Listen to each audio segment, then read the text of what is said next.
আসসালামু আলাইকুম। আজকে আপনাদের সাথে শেয়ার করব রুটির আটা দিয়ে এমন মজার একটি নাস্তা, তাও পানিতে রুটিটা দিয়ে খুব সহজে কিন্তু এই নাস্তাটা তৈরি করবেন। আর আজকের এই রেসিপি দেখার পর থেকে আমি তো মনে করি এরপর থেকে আপনারা শুধু এই নাস্তাটাই তৈরি করবেন। চলুন দেখে নিই এই নাস্তাটা কিভাবে তৈরি করছি। এই নাস্তা তৈরি করার জন্য এখানে আমি আটা দিয়ে তৈরি করছি। ২ কাপ আটা নিয়েছি। সাথে নিয়ে দিব এখানে লবণ স্বাদমতো আর আমি ১ চা চামচ দিলাম তেল। তেলটা দিলে এটা হাতে আর লাগে না, তাই একটু তেল দিলাম। না দিয়েও করা যায়। তারপরে একটু ভালো করে মথে নিয়ে আমি এখানে অল্প, অল্প করে পানি দেব। ১ম এ শুকনা আমি একটু গুলে নিলাম। তারপর অল্প, অল্প করে পানি নিয়ে দেখেন আপনাদের কাছে দেখা যাচ্ছে একটু লেয়ার, লেয়ার যখন হয়ে যাবে, একটু নরমও না আবার শক্তও না একটা আটা তৈরি করে নিব। আমি এখন ভালো করে এটা মথে নিচ্ছি। আমার মথা হয়ে গিয়েছে। এখন প্রায় ৫-৬ মিনিট পরে আবার একটু হাত দিয়ে মথে নিয়ে আমি এখানে রুটি বেলার পিঁড়ির উপর রেখে এটা দুভাগ করে নিচ্ছি। এই দুভাগটাকে আবার আমি আরেক ভাগ করে নিব। দুভাগের ১ ভাগ আমি এখানে একটু সামান্য আটা দিয়ে একটু বেলে নেব। বেশি দেওয়ার দরকার নেই। আমি আর দিব না। এটা দিয়ে আমি পুরো রুটিটা বেলে নিচ্ছি। এরপর এদিকে আমি একটা পানি বসিয়ে দিলাম। পানিটা একটু পাতিলের মধ্যে একটু লবণ আর একটু তেল দিয়ে দিলাম। তো এরকম একটা বড় রুটি আমি বেলে নিলাম। তারপর যখন এই যে পানিটা ফুটে উঠবে তখন এই রুটিটা দিয়ে দিতে হবে। এই ১ম এই ১-২ মিনিট রাখার পরে আমি উল্টিয়ে দিচ্ছি। বেশিক্ষণ এটা রাখার দরকার নেই, না হলে আবার এটা শক্ত হয়ে যেতে পারে। সর্বমোট এখানে আমি ৩-৪ মিনিটের বেশি কিন্তু রাখিনি।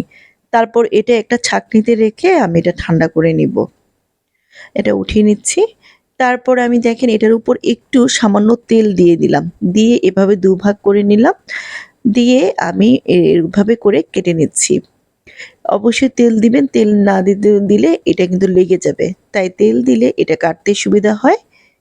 এভাবে করে আমি কিন্তু প্রত্যেকটি রুটি কেটে নিচ্ছি। আবার আমি আরেকটা ফোল্ড করে নিলাম। সুন্দর করে কিন্তু প্রত্যেকটি রুটি এভাবে করে কেটে নিলাম। এগুলোতে যেহেতু আমি একটু তেল দিয়ে নিয়েছি, তাই একটার সাথে কিন্তু একটা লাগবে না। তারপর আমি একটু খুলে নিচ্ছি।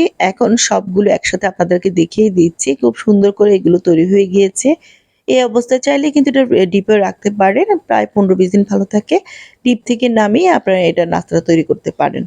এখন নাস্তা তৈরি করার জন্য আমি এখানে তেল দিয়েছি আর সামান্য একটু বাটার দিয়েছি। এরপরে একটু বাটারটা মেল্ট হওয়ার পরে এখানে রসুন কুচি দিয়ে দিলাম। ২ টো রসুন কুচি করে দিয়েছি। তারপরে এখানে আমি গাজর কুচি, সিম আর বরবটি দিয়ে দিলাম। তারপরে দিয়ে দিলাম টমেটো। সামান্য একটু লবণ দিয়ে আমি এটা কিন্তু একটু ভেজে নিচ্ছি। টমেটোগুলো এখানে একটু সফট হবে আর গাজর আর সিমটাও কিন্তু এখানে সিদ্ধ হয়ে যাচ্ছে। তো প্রায় ২-৩ মিনিট পরে দেখেন এই নাড়তে, নাড়তেই টমেটো কিন্তু গলে গিয়েছে। তারপর এখানে বাঁধাকপি কুচি দিয়ে দিলাম। বাঁধাকপি কুচি একটু দেরিতে দিতে হবে। আর চাইলে আপনারা এটার সাথে অন্য সবজি দিতে পারেন। তো আমি একটু নেড়ে চেড়ে একটু শক্ত থাকা অবস্থায় কিন্তু এটা নাস্তাটা তৈরি করতে হবে। আমার এখানে সবগুলো সবজি কিন্তু হালকা সিদ্ধ হয়ে গিয়েছে। তারপর একটু মাঝখানটা ফাঁকা করে এখানে আমি দিয়ে দিব ২ টো ডিম। চাইলে কিন্তু আপনারা এটা চিকেন দিয়েও করতে পারেন। পরিমাণ বুঝে এখানে ডিমটা দিতে পারেন, চাইলে আরেকটু বেশিও দিতে পারেন। ডিমটা যখন একটু শক্ত হবে তখন এটা পুরোটা সবজির সাথে আমি নেড়ে দিচ্ছি। এখানে ডিমটা কিন্তু একটু নরম থাকতে হবে। তো আমার এখানে ডিম আর সবজির সাথে একসাথে ভাজা হয়ে গিয়েছে। তারপর যে নাস্তাটা তৈরি করে রেখেছিলাম, পাস্তা নুডলসটা আমি এখন দিয়ে দিলাম এখানে। দিয়ে আমি আবারও একদম পুরো সবজির সাথে ভালো করে মিশিয়ে নিতে হবে। এরপরে এখানে দিয়ে দিলাম কালো গোলমরিচ গুঁড়া। এরপর আবার দিয়ে দিলাম লবণ। আমি এখানে কোনো চাট মসলা বা নুডলসের মসলা দিচ্ছি না। এটা কিন্তু এমনিতেই অনেক টেস্টি হয়। এরপরে এখানে দিয়ে দিলাম প্রায় ১ টেবিল চামচের মতো সয়া সস। প্রায় ১ টেবিল চামচের চেয়ে একটু বেশি পরিমাণ হবে টমেটো সস। দিয়ে আমি একটু ভালো করে নেড়ে দিচ্ছি। এটা একটু ভালো করে ভেজে নিতে হবে। তারপর দিয়ে দিলাম কাঁচামরিচ কুচি। এই স্বাদ অনুযায়ী কাঁচামরিচ কুচি দিলাম। চাইলে এখানে চিলি ফ্লেক্সও ব্যবহার করা যেতে পারে।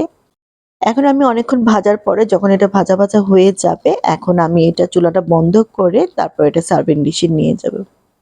হয়ে গেল মজাদার পাস্তা নুডলস।